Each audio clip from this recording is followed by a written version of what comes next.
Week 15 of the NFL season is here, and to kick it off, we have a showdown between the Atlanta Falcons and the Tampa Bay Buccaneers. And to help me break down everything you need to know from a daily fantasy sports perspective for this one is going to be Keith Flemming. So make sure you stick around, catch all the key insights, numbers, matchups, analysis, everything you need to know for Week 15 Thursday night action here on Fantasy Spin.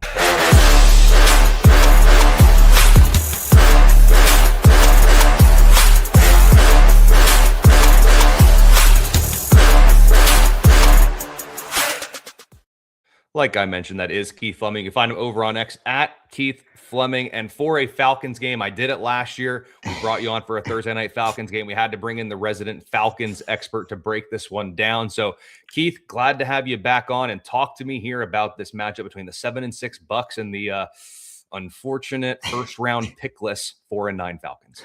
Yeah. First of all, yes, there are Falcons fans that exist. I'm one of them. Feel very sorry for me. Man, it's rough. I like, to be honest, it felt like the Falcons kind of gave up last week versus Seattle. So I have real concerns, like, moving forward about this offense, especially now Drake London has been ruled out yet another week. Obviously on the Falcons side, like Bijan, Algier, Pitts has been the one benefactor from London being out, Cousins becoming the quarterback. That's really it. I don't have any faith in anybody else doing anything.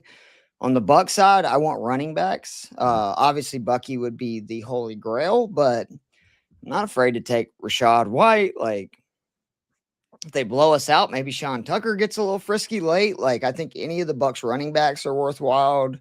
Evans, they said, is out again, right? I do believe he's actually he was at least activated so he could play. But okay. I did see a quote that came out that he is most likely going to be on a pitch count, which means you're hoping for the touchdown. I'm sorry. I hate that I even did that. It's football. It's a snap count. I'm so used to baseball and saying pitch count. He's on a snap count. Okay. Yeah, you didn't have to correct that. Anybody that's going to give you a hard time about that can go to hell. Evans has killed us historically. I'll say that as a Falcons fan for a very long time. That, like most teams, he just seems to shake us. The way Ibuka's been, that's not been great. I will say that we tend to struggle sometimes with these slot, sort of shifty receivers. So, Tez Johnson, Sterling Shepard are, potentially good plays. And again, with the offense looking as bad as it's been, and Tampa being, I think, much worse versus the pass, or actually I shouldn't say think they are much worse versus the pass than they are the run. Their defense, actually, I don't do defense. I would say defense would be a good option too, but I wouldn't hate getting the kickers in this one either. These are two offenses that have not been like stellar the last couple of weeks, but I would want to have more Tampa guys in Atlanta. This feels like, Tampa's got to right the ship. They're playing a Falcons team that, the house is on fire. People are passing out inside the house, and it's just whether or not the fire department gets there or not, whether or not they survive. So I would definitely lean in on Bucks, though. Yeah, and the other thing, too, 4 games left in the regular season, and Mike Evans is 860 yards away from 1,000. So, man, if he gets to it this time, holy cow. Like, wouldn't it be hilarious if it's just like their week 18 matchup, if they have their, seating wrapped up, is just literally Baker has 55 pass attempts and they're all to Mike Evans? Do you imagine? Mike Evans sets the single game receiving record in week 17 just to do it then again in week 18 so that he can get to 1,000 yards. It would be amazing. I would love it. Well, we'll see what ends up happening there, but we'll give this one a spin. We actually get some interesting names, but it's a Thursday night staple. We got to talk about the quarterback position. We have Baker Mayfield. We have Kirk Cousins going in this one. And over the last 4 weeks, Tampa Bay has allowed the most fantasy points per game to quarterbacks, and Atlanta is 5th. So technically speaking, in terms of fantasy points per game, Kirk Cousins does have the better matchup. You also, like you said, you throw it against Tampa Bay. You don't run it against them. I just have a hard time kind of passing on Baker Mayfield in this one for the likes of Kirk Cousins, but maybe you can talk me into the other route. No, I'm not going to talk you out of that. Like, dude, it's Baker Mayfield. Like, yeah, I want Baker. Cousins looks like he is giving 110% to throw the ball 10 yards in the air right now. So I don't want any of that. Like, I know, again, Tampa has been really bad. Like, it's insane how this passing defense has fell off. I think they're giving up the most yardage to wide receivers over like the last 8 or 10 weeks. And then they've given up, I believe it's multiple passing touchdowns in like their last 5. So, but having said that, I'd still rather have Baker than Kirk Cousins. I'm right there with you. And I will kind of accentuate what you said. Over the last 6 weeks, fantasy points per game to perimeter receivers, Atlanta, second most. And actually, they're also 9th most allowed to slot receivers. So could I interest you in a guy who hasn't scored double-digit fantasy points in over almost a month and a half at this point, in Emeka Egbuka? I don't know if I could lock him in the first time, just because I feel like that I would rather have Rachaad White or Bucky Irving than Ibuka. Like that, again, the Falcons are so bad versus the run. We give up receptions to running backs as well. And, Ibuka, I feel bad for him because people are really hammering him. He was not expecting to be the number 1 wide receiver when he came in this season. Like, hell, we thought they had too many receivers. Who knew they had not enough at the start of the year? So he's going to be fine. I actually think Mike Evans returning, though, does make him an interesting play this week. But I would, let's save the locks and I really want Bucky. Like, that's kind of, again, the holy grail this week, I think. Yep. We do get Rachaad White up in the running back spot, but here's the thing. We could lock him in there, but in the terms of the options that we have here at running back, you get Bijan, Bucky, Algier, White, or Tucker. So part of me is almost like you kind of talked me into liking Rachaad White, and actually for the season here, Tampa Bay has actually allowed the most receiving yards to running backs. That would be more in the Atlanta side. I just mixed my teams up there. So that will come back to that. That means Bijan is actually a better play than I thought he would be. So the gamesmanship of this could almost be hold on Rachaad White, because at this point, if we spin again, we don't lock in Rachaad White there, we have a 40% chance to pull Bijan or Bucky up in that running back spot. And then we still have these other positions to play with. Do you think, I know you like the kicker, and before we started recording, I know you had mentioned that Kyle Pitts was kind of the only one that you liked, but Tampa Bay's also been vulnerable to wide receivers. So with no Drake London, could we get some action from Darnell Mooney? I don't trust it. Okay. I just don't, man. It's so bad. Like, I get it. Like, people should not be watching Falcons games right now. Like, full stop. I have to as a fan, right? Like, I'm not a quitter. I'm going to be there till the end. I can't tell you how hard it is for Cousins just to throw the ball 10, 15 yards down the field. And that's why Pitts is the guy getting all the receptions. Is Pitts runs a ton of underneath stuff, a ton of like over the middle. And now I will say Mooney got robbed of a touchdown last week. That would have been the second time he caught a long pass from Cousins. Actually, I mean, again, we're going for 3 flexes, right? So we could do a lot worse than Rachaad White and Darnell Mooney as your running back receiver, and, hope that, again, we get lucky, kind of with the spin. This is one of a few lineups we're going to do, right? So, yeah, we're going to do a couple. So I'm okay even kind of risking it a little bit. I'm honestly okay with, do you want to lock in Zane Gonzalez or no? No. Okay. Let's go just Baker on this spin. Let's leave as many doors open as possible, aka the running back and the 3 flex spots for maybe Bijan and Bucky, or at the very least one of them. So we'll take Baker. Come on, Dad. He needs a new pair of shoes. So now this is where at this point we lock in Bijan. You don't need to be talked into that one. Now with 1 spin remaining here, this is where I would say take Egbuka. I agree. 100%. And then we get 1 lock left. We could, in theory, leave those 3 spots open because K-Dot's doubtful. And even if he doesn't play, we get the 4.2 projected points, but we can do better than 4 points.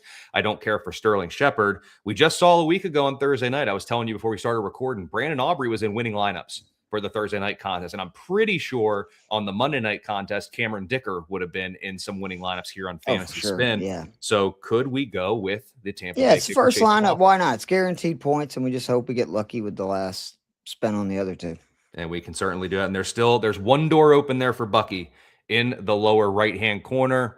And Algier's not bad, though. And Tez Johnson, again, is not – we could do a lot worse. Like, this is actually a good starting lineup. I'm okay with this. It's good. And now what's going to happen is seasonal fantasy managers, aka the ones who own Bijan, are going to be upset because they hate Tyler Algier. But on this contest, I can come to love Tyler Algier. Steal a couple touchdowns Keep at the end. Bijan's going to catch so many passes. Get that touchdown. It doesn't even matter. Bijan can get 20 points without scoring a touchdown. Oh, yeah.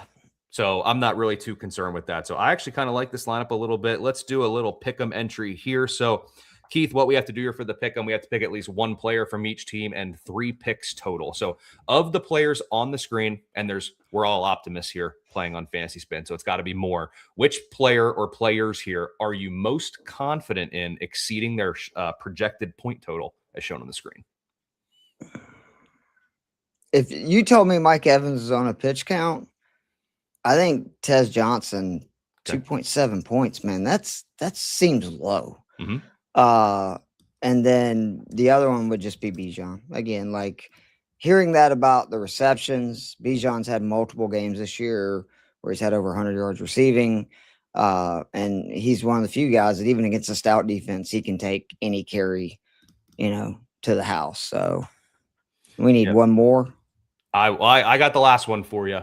And okay. I love bringing this up because I don't even know if the stat really matters, but I'm looking at it here. Over the last 4 weeks, the Falcons have allowed the 9th most fantasy points per game to kickers. We're so bad. There it is. We're so bad. Hey, 3 points is 3 field goals, or give me, 3 field goals, 2 field goals and 2 extra points puts you at about 8. So somewhere in that range. Give me Chase McLaughlin there. Let's do 1,000 tokens to win 5,000. Hello. Right there. And then we are going to spin again. So we get Baker. We still don't get Bucky. Well, we get Bucky in the flex. Now, see, this is where I would say lock Bucky in because we still have 3 open for Bijan then in the running back, flex, and flex. Yep.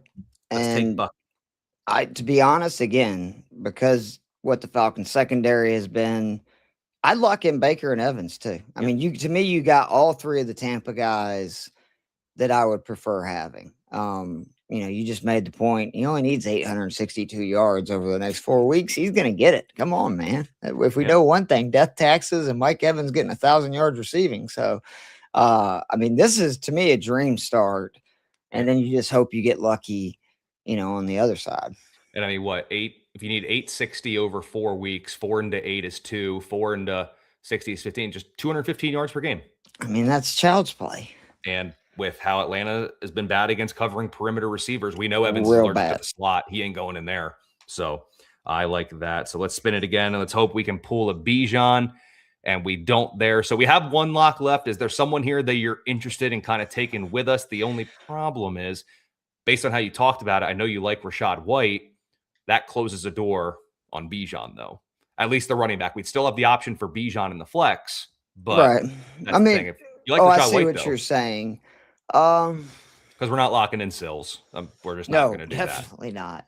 Or we say, screw it, leave the lock, take it with us, even though we don't really take it anywhere. And let's let it ride. Because I think that, we could get Rachaad White or Bijan on that spot or Algier. Like any of those I'll be okay with and maybe get lucky with the flex. Rachaad White comes back. Sills comes back. Now that is no bueno. Let's do one more. What happens if Otten is out? So what happens in that situation? We get his projected 4.2 points. Oh, okay. All right. So we're not stuck with a 0. Yeah, that's great. Yep. So no harm, no foul there. We're spinning one more time. We're going one more time. We have to get a Bucky and Bijan lineup. That is the goal here on this spin. That's what we're selling out for. So let's get Bucky. Save Evans again. Yep. And then let it ride. Let it ride. And give us that Bijan one time. And quit, and quit giving us Kirk Cousins. What are you guys doing to me? You're killing me here. Now this is where it could get really good on this final scan. If we can get like Baker. Like Buka, and then we got to get a guy that differentiates. Maybe it is like Rachaad White. I'd love to see Pitts too. Again, Pitts is somebody. Yeah, we haven't seen Pitts this whole time either. Sheesh. But now you know what this means. We're getting Kirk Cousins, David Sills, and Zane Gonzalez. Come on, Papa needs a new pair of shoes. Let's see it. Come on. Hot nice. Baker, Sills. Okay, the other kicker. I still like, though, that, again, and who knows, right? Like, if the Falcons get down enough, We have no pass catchers. Like, it's literally like I've never had more appreciation for a wide receiver than I have Drake London, because he's been so good. He's had 3 wide receiver 1 weeks this season. And now I think this is like a 5th game he's missed this year. But then when you look at the other pass catchers, oh my God, like they're awful. Like, I think there's college programs, like multiple college programs with better receiver rooms. Yeah. There's like, this would take too much time to go through, but like go through every team's roster and look at, say, the wide receiver 5. How many teams is wide receiver 5 would be like let's say the 3 in Atlanta? Oh, dude, I would say a majority of them, like teams like the Bills and the Chiefs, and like, dude, I'd take any of those dudes over who we got. And again, we let Ray McCloud go because, quote unquote, he had an attitude problem. I think it was really just he saw, man, we're a bunch of losers. I'm not putting up with this. And he said something about it. And the coaching staff didn't like it. It's like, we need more players like that in the locker room right now. Well, winning cures all. When that's not happening, you can't deal with the attitudes. Well, considering our last winning season was 2017, there hadn't been a lot of cures. Yeah, I hear you on that one. So at least we did get a Bijan and Bucky lineup. We got a little pick'em entry in there as well. So that's going to be the insight. That's all you need to know for the Bucks Falcons game here in Week 15 Thursday night. The synopsis, if you missed most of it, is Keith is upset with the Falcons. He expects them to lose in this one, and he really likes the Tampa Bay running backs. That's correct. That's the last 16 minutes wrapped up in 15 seconds.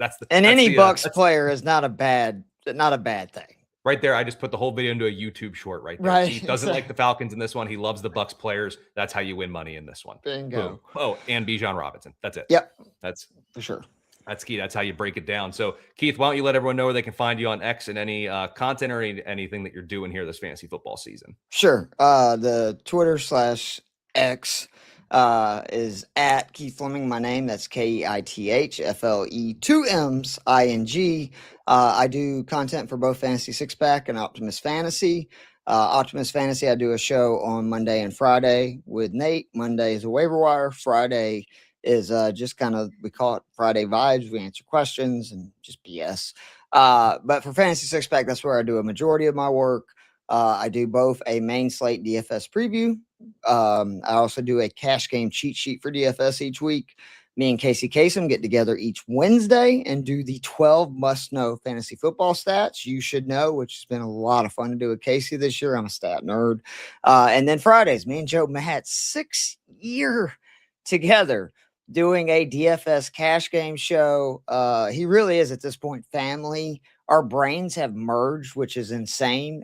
We don't have to talk anymore. We're already on the same page a lot of the time. So it's a fun show, though. When you're with somebody for 6 years, we're very comfortable with each other. You should check it out, especially if you're into data and stuff. But you're one of my favorite people in the space, Colby. I'm so pumped for your Texans, man. I really think they have a legit chance to make some real noise and contend for a Super Bowl this year, and I'd definitely be pulling for them. Well, you and me both. And kind words like that at the end of the show is how you get on future shows as well, and you become recurring guests. You talk well about the Texans, you get praised around here. And even though there isn't the pricing convention on FantasySpin like there is in the DraftKings and FanDuels of the world, all the insights that Keith and co that can provide to you in those with the article you write over at Fantasy Six Pack is great knowledge to help you spin to win on FantasySpin. So make sure you check that out. And once again, at Keith Flemming over on X. You can find me on X at Colby R. Conway. And guys, there's no better time to get in on the action here on FantasySpin. So make sure you head over to the Google Play or the Apple App Store, download the FantasySpin app today, and we will see you on the leaderboard.